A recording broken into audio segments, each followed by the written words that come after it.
Hello दोस्तों, आप सभी का स्वागत है हमारे यूट्यूब चैनल पर। और आप सभी को नमस्कार। आज हमारा नया टॉपिक है नंबर सिस्टम पर ही विभाजिता का नियम।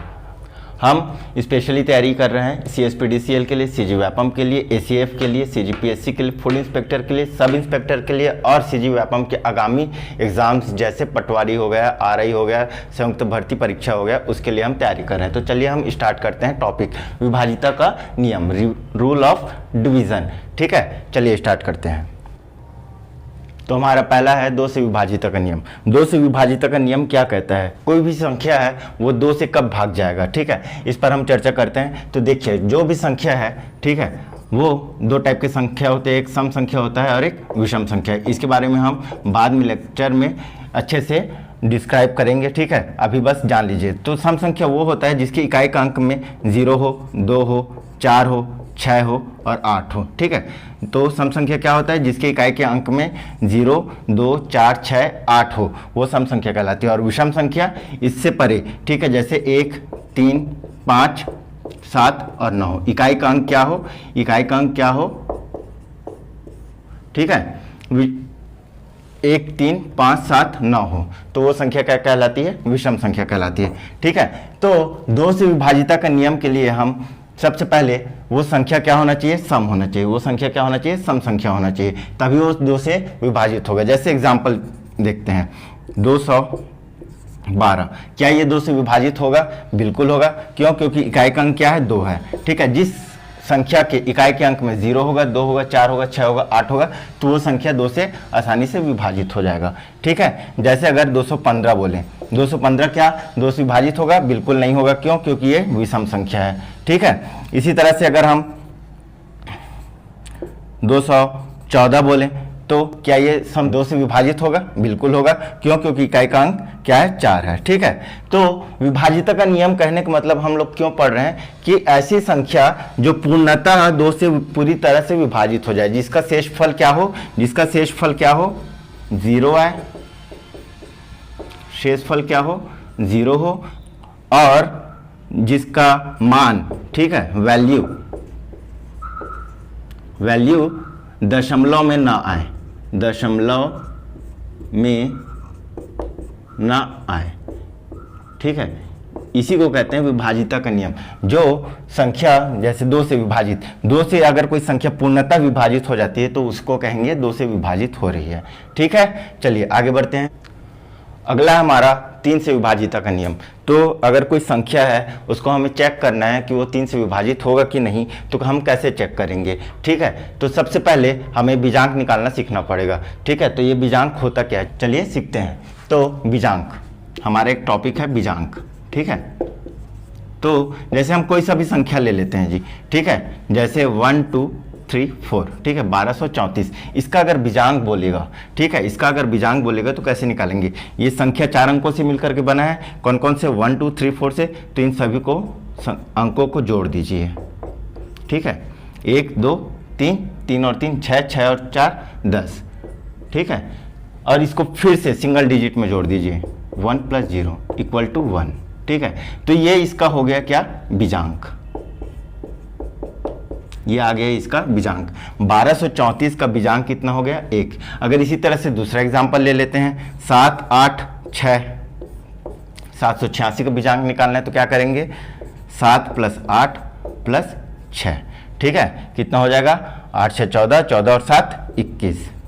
ठीक है, और फिर इसका बीजांक निकालेंगे, 2 और 1 3। तो ये आ गया बीजांक। ठीक है, तो इस तरह से हम बीजांक निकालते हैं। अब 3 का विभाजिता का नियम क्या बोलता है? 3 का विभाजिता का नियम बोलता है कि जिस संख्या का बीजांक अगर 3 या 3 का गुणज हो, अगर बीजांक क्या हो? बीजांक 3 या 3 का गुणज को इंग्लिश में मल्टीपल कहते हैं। ठीक है, तो वो क्या होगा? वो संख्या 3 से विभाजित होगा। वो संख्या क्या होगा? 3 से विभाजित होगा। जैसे यहाँ पर 1234 का बीजांक क्या आया जी? 1 आया। तो क्या ये 3 से विभाजित होगा? क्या नहीं होगा। ठीक है, और देखिए यहाँ 786 का बीजांक क्या आया? 3 आया, मतलब ये 3 से विभाजित होगा। ठीक है, और इसमें क्वेश्चन कैसे पूछते हैं उसको हम आगे डिस्कस करेंगे, ठीक है। चलिए फिर आगे बढ़ते हैं। अगला है 4 से विभाजित का नियम, मोस्ट इंपॉर्टेंट, ठीक है। इसका एप्लीकेशन बहुत जगह यूज होना है, खास करके इकाई का अंक जब हम टॉपिक पढ़ेंगे तो वहां पर 4 से विभाजित का नियम अवश्य यूज करेंगे, ठीक है। तो इसका नियम क्या बोलता है, देखिए कोई सा भी एक संख्या ले लीजिए, ठीक है, जैसे 2215, ठीक है, एक संख्या ले लिए। तो इसके जो अंत के 2 अंक है, इकाई की तरफ से प्रारंभ करेंगे तो शुरू के 2 अंक, ठीक है। तो ये 2 अंक जो है, ये वाली जो अंक है, ठीक है, ये वाली जो संख्या है वो क्या होना चाहिए, 4 का गुणज होना चाहिए, 4 से पूरी तरह से विभाजित होना चाहिए। अगर ये 4 के पहाड़ा में आता है 15, अगर आता तो ये संख्या क्या होता है, 4 से विभाजित होता है, लेकिन 4 के पहाड़ा में नहीं आता 15, इसलिए ये 4 से विभाजित नहीं होगा। इसका कहने का मतलब ये है कि दहाई और इकाई, ठीक है, के संख्या 4 का गुणज हो, ठीक है। जैसे हम कोई सा भी संख्या ले लेते हैं, जैसे 9, 8, 7, 6, 5, 4, ये क्वेश्चन है, ठीक है। 9,87,654, क्या ये 4 से विभाजित होगा? तो हमें क्या चेक करना है, 54 को क्या करेंगे, 4 से भाग देकर देखेंगे, ठीक है। 4 एकम 4, ठीक है, हासिल 1, फिर क्या आया 4, 4 तिया 12, ठीक है। शेषफल बच रहा है क्या, बिल्कुल बच रहा है, इसलिए ये क्या होगा, 4 से विभाजित नहीं होगा, ठीक है। अगर इसी तरह से एक और एग्जांपल देखें हम, 9, 8, 7, 6, 2, 4, ठीक है। अब देखिए ये लास्ट के 2 अंक को हम पकड़ेंगे, ठीक है, इकाई और दहाई को। तो 24 क्या 4 के पहाड़े में आता है, बिल्कुल आता है, ठीक है। 4 छक्का 24 होता है। तो शेषफल कितना आ रहा है यहाँ पर, शेषफल अगर 0 आ गया तो ये क्या होगा, 4 से विभाजित होगा, ठीक है। चलिए आगे बढ़ते हैं, ये बहुत ही ज़्यादा इंपॉर्टेंट टॉपिक है, ठीक है। ये 4 से विभाजित का नियम, ये इकाई का अंक जब हम पढ़ेंगे तब वहाँ पर हम इसको यूज भी करना सिखाएंगे, ठीक है। चलिए आगे बढ़ते हैं। अगला है हमारा 5 से विभाजित का नियम। तो 5 से विभाजित का नियम क्या कहता है जी, अगर कोई सभी संख्या दिया गया है, ठीक है, तो उसका अगर इकाई का अंक 0 या 5 हो तभी वो क्या होगा, 5 से पूर्णतः विभाजित होगा। जैसे हम चेक करते हैं, ठीक है, जैसे 27 के 5 से विभाजित होगा, नहीं होगा। देख लीजिए आप चेक करके, 5 पंचे 25, ठीक है, ये बच गया कितना, 2। शेषफल कितना बच जा रहा है, 2 बच जा रहा है। इसलिए हम कह सकते हैं कि 27 जो है 5 से पूर्णतः विभाजित नहीं होगा। लेकिन यहीं पर अगर 30 होता, ठीक है, जहाँ पर इकाई का अंक क्या है, 0 है, तो 5 छक्का 30 होता है, इसलिए ये 5 से पूर्णतः विभाजित हो जाएगा। तो कितना भी बड़ा संख्या ले लीजिए, जैसे 9, 7, 6, 5, 4, 3, 2, 1, 0, क्या ये 5 से विभाजित होगा, ये संख्या दे दिया गया है, ठीक है। तो क्या ये संख्या जो है 5 से विभाजित होगा, बिल्कुल होगा। क्यों, क्योंकि इकाई के अंक में क्या है, 0 है। बात समझ में आया, ठीक है। तो जहाँ पर भी हमें इकाई के अंक में 0 या 5 दिखेगा तभी हम कह सकते हैं कि वो संख्या 5 से पूर्णतः विभाजित होगा, ठीक है। इसके एप्लीकेशन हम बाद में करेंगे, कैसे कैसे क्वेश्चंस पूछे जाते हैं व्यापम में, CGPSC में और SI में। CSPDCL का भी क्वेश्चन मेरे पास हैं लास्ट ईयर के, तो उनको भी मैं डिस्कस करूंगा, ठीक है। चलिए आगे बढ़ते हैं। अगला है 6 से विभाजित का नियम। तो देखिए यहाँ पर 6 से विभाजित के नियम के लिए हमें 2 चीज़ों को याद रखना पड़ेगा। पहला क्या कि ये जो संख्या जो भी रहेगा, जो 6 से विभाजित करना है, वो क्या होना चाहिए, 2 से भी विभाजित होना चाहिए और साथ में 3 से भी विभाजित होना चाहिए। जो भी संख्या 2 से विभाजित होगा वो क्या होगा, सम संख्या होगा। इसका मतलब यह है कि जो भी संख्या 6 से विभाजित होगा वो क्या होगा, सम संख्या होगा।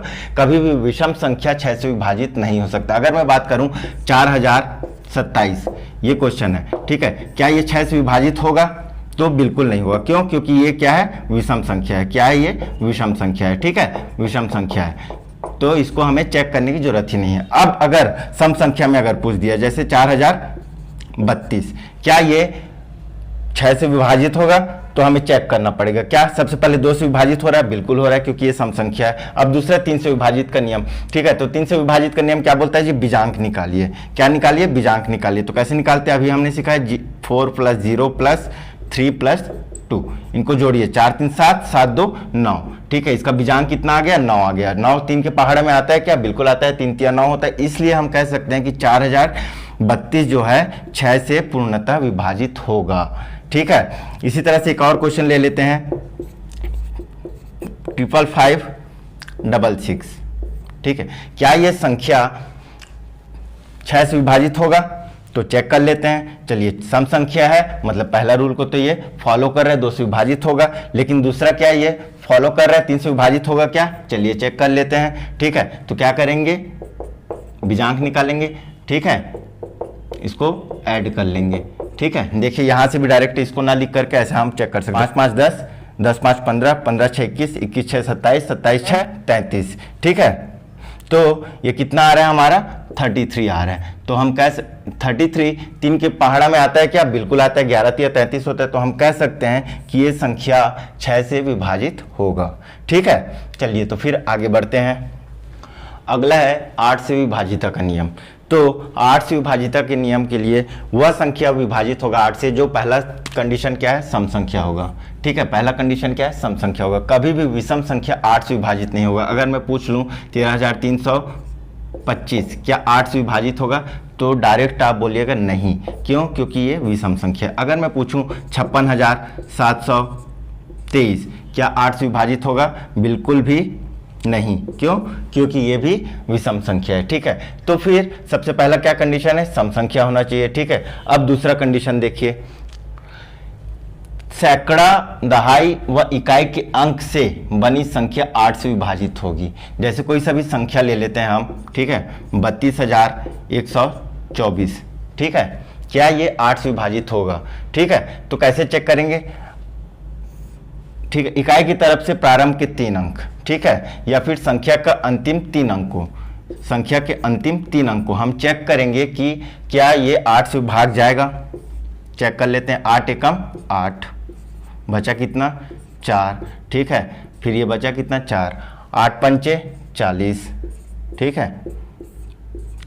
क्या ये पूर्णतः विभाजित हो रहा है, बिल्कुल भी नहीं हो रहा है। तो इस तरह से हम कह सकते हैं कि ये 8 से विभाजित नहीं होगा। अगर ये संख्या 8 से विभाजित हो जाता तो हम कह सकते थे कि ये 8 से विभाजित होता है। जैसे अगला एग्जांपल लेकर देखते हैं हम, ठीक है, 56,128 क्या ये 8 से विभाजित होगा, कैसे चेक करेंगे, अंतिम 3 अंक को पकड़ लेते हैं, 128 भाग देते हैं 8 से, 8 एकम 8, बचा कितना 4, 8 8 छक्के 48, शेषफल कितना बच रहा है 0, ठीक है। शेषफल कितना बच रहा है 0, मतलब ये जो 128 है वो 8 से पूर्णतः विभाजित हो रहा है, इसलिए हम कह सकते हैं 56,128 क्या है, 8 से विभाजित हो रहा है, ठीक है। इसी तरह से एक और क्वेश्चन कर लेते हैं इसमें।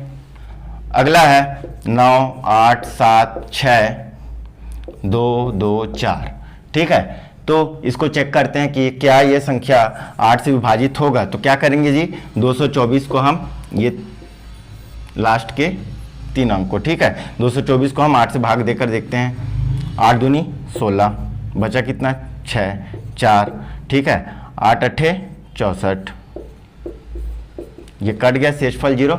इस तरह हम कह सकते हैं कि ये संख्या क्या होगा, 8 से पूरी तरह से विभाजित होगा, ठीक है। चलिए अब अगला चलते हैं। अगला है हमारा 9 से विभाजित का नियम।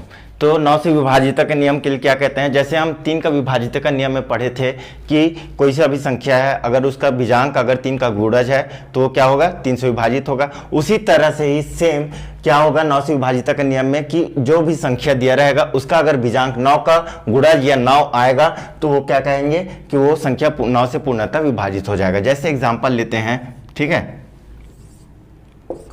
5 8 7 6 2 1 क्या ये संख्या 9 से विभाजित होगा कि नहीं, चलिए चेक करते हैं, ठीक है। तो हम क्या निकालेंगे बीजांक, 8 5 13, 13 और 7 20, 20 और 6 26, 26 और 2 कितना होगा जी 28, 28 और 1 29, ठीक है। फिर 29 को हम करेंगे तो 2 और 9 11, ठीक है, और 11 को फिर करेंगे तो 2 आएगा, ठीक है। तो इसका बीजांक कितना आ रहा है, 2 आ रहा है। हम यहाँ से भी डायरेक्ट चेक कर सकते हैं, क्या ये 9 के पहाड़ा में आता है क्या, 29 नहीं आता है, तो हम कह सकते हैं कि ये 9 से विभाजित नहीं होगा। चलिए अगला क्वेश्चन करते हैं, जैसे, ठीक है, 612, ठीक है, क्या ये 9 से विभाजित होगा, चलिए चेक कर लेते हैं। बीजांक 6 और 1 7, 7 और 2 9। ठीक है, तो ये क्या हो रहा है 9, इसका बीजांक कितना आ रहा है 9 आ रहा है, तो हम कह सकते हैं कि ये 9 से विभाजित होगा। बात समझ में आया। इसके जो क्वेश्चन है CH-PDCl, ठीक है, CG व्यापम में कैसे कैसे क्वेश्चन पूछे गए हैं अभी हम आगे डिस्कस करेंगे। ठीक है, पहले हम थ्योरी को पढ़ लेते हैं। ठीक है, चलिए आगे बढ़ते हैं। अगला है 10 से विभाजित का नियम, तो इसको हमें डिस्कस करने की जरूरत नहीं है, ये सब आप सभी को पता है कि इकाई का अंक क्या हो, लास्ट में 0 हो। ठीक है, जैसे उदाहरण दे दिया है 110, 2220, 3030। ठीक है, बात समझ में आ गया। चलिए तो फिर अगला टॉपिक चलते हैं इसी में ही। ठीक, अगला है हमारा 11 से विभाजित का नियम। मोस्ट इंपॉर्टेंट, CG-PSC और CG व्यापम का सबसे फेवरेट है ये। ठीक है, इसमें हम कम से कम 4 से 5 क्वेश्चन देखने को मिलेगा, यहाँ से पूछा गया है। ठीक है, तो इसका विभाजित का नियम क्या बोलता है। ठीक है, जैसे जो भी संख्या दिया है उसके सम स्थानों में जो अंक है उनका योग माइनस विषम स्थानों में जो अंक है उनका योग का अंतर जो होगा 0 होगा या तो फिर 11 का गुणज होगा। इसको हम गणितीय भाषा में कैसे निरूपित करेंगे ये देखिए, AX BY CZ, जैसे ये 6 अंकों का संख्या है सपोज। ठीक है, तो हम क्या करेंगे, यहाँ से स्टार्ट करेंगे Z, फिर इसको छोड़ेंगे प्लस Y, इसको छोड़ेंगे प्लस X, इसको तीनों को जोड़ेंगे माइनस CBA। ठीक है, इनको जोड़ेंगे और फिर इन दोनों का अंतर निकालेंगे। अगर अंतर 0 आया या 11 का गुणज आया तो हम कह सकते हैं कि वो संख्या क्या होगा 11 से विभाजित होगा। ठीक है, जैसे एग्जांपल ले लेते हैं 6 7 7 6, क्या ये संख्या 11 से विभाजित होगा। ठीक है, तो कैसे चेक करेंगे, सबसे पहले इस संख्या को लेंगे 6, फिर इसके बाद इस संख्या को लेंगे 7। ठीक है, इसको नहीं लेंगे, एक के बाद लेंगे अल्टरनेट। ठीक है, फिर माइनस करेंगे 7 प्लस क्या बच गया 6। ठीक है, 7 6 13 माइनस 7 6 13। ठीक है, वैल्यू कितना आ रहा है 0, तो डिफरेंस कितना आया 0, तो हम कह सकते हैं ये संख्या क्या होगा 11 से विभाजित होगा। अगर इसी तरह से दूसरा एग्जांपल ले 5 4 3 2। ठीक है, अगर ये इसको चेक करते हैं 2 प्लस क्या लेंगे, अगला 4 लेंगे माइनस 3 प्लस 5, 4 2 6 माइनस 5 3 8, कितना आ रहा है वैल्यू -2। तो -2 आ रहा है मतलब ये 0 ना तो 0 है ना तो 11 का गुणज हो रहा है। ठीक है, तो हम कह सकते हैं ये संख्या क्या होगा 11 से विभाजित नहीं होगा। ठीक है, तो ये रहा हमारा 11 से विभाजिता का नियम। और इस तरह से हमने क्या सीखा, 2 3 4 5 6 8 9 10 और 11 से विभाजिता का नियम हमने सीख लिया। ठीक है, इसके जो क्वेश्चंस हैं हम अगले लेक्चर में करेंगे। चलिए तो हम चलते हैं अब कैलकुलेशन कैप्सूल की तरफ। ठीक है, ये रहे आज के कैलकुलेशन कैप्सूल के क्वेश्चंस। ठीक है, 5 क्वेश्चंस हैं, इनको आपको सॉल्व करना है और कमेंट बॉक्स पर आपको कमेंट करना है। उम्मीद करता हूँ कि आप सभी लोग इन क्वेश्चंस को अटेम्प्ट करेंगे ताकि आपके कैलकुलेशन स्पीड इम्प्रूव हो सके। ठीक है, आज हमने पढ़ा विभाजिता का नियम, रूल ऑफ डिवीज़न, उसके एप्लीकेशंस हम नेक्स्ट लेक्चर में लेकर आएंगे। ठीक है, तब तक के लिए धन्यवाद। जय हिंद, जय भारत।